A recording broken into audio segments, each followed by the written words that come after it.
In today's video, I am going to teach you how to change user agent in Google Chrome. To begin, open Google Chrome and go to the website you want to view with a different user agent.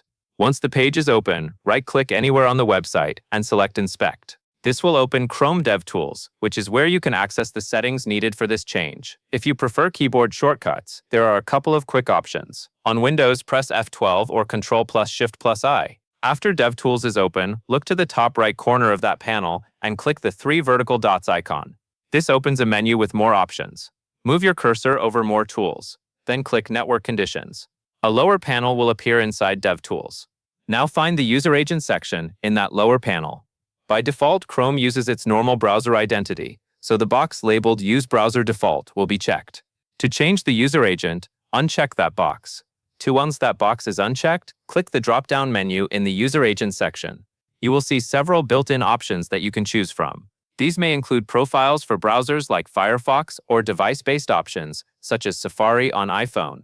Select the one that matches the environment you want to simulate.